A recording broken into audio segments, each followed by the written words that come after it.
Okay, hello everyone. So today now let's look at question 24. So question 24, you need to have an image, right?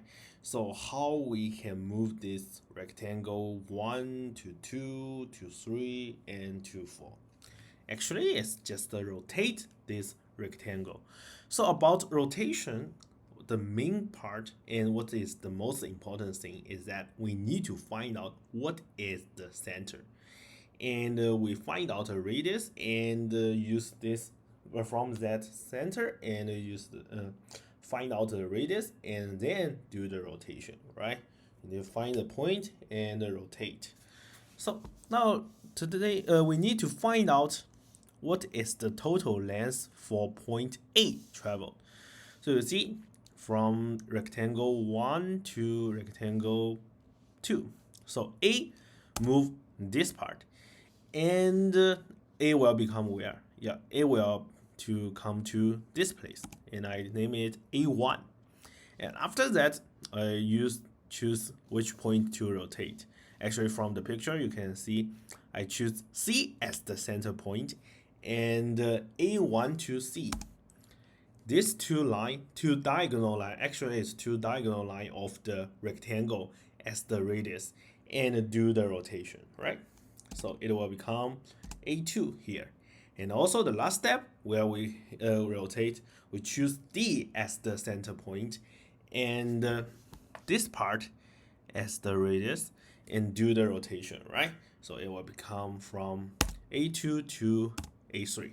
So the right line is just the path point A traveled, right? So actually we need to calculate this 3x length.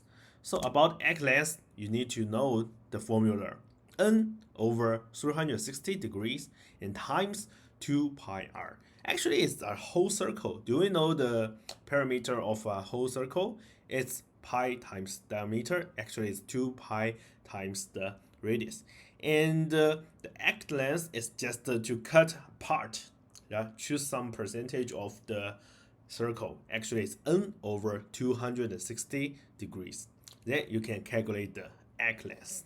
So let's find out L1, L2, and L3's length.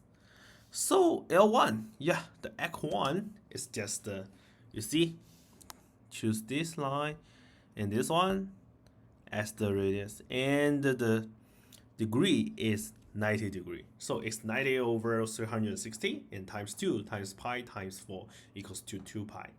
So now let's look at the x2.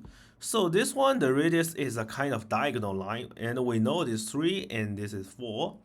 About the Pythagorean theory, we can know the diagonal line is just 5. So L2 is equals to 90 over 360 because this one, the angle is still right angle times 2 times pi times 5, right? The radius becomes 5. So the answer of this L2 is 2.5 pi. And also, let's calculate the L3. Actually, this length is just 3 centimeter.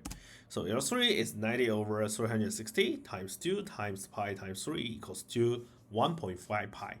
And we need to find out the total length, the path that point A has traveled. So you need to plus L1, L2, and L3. So the answer is 6 pi.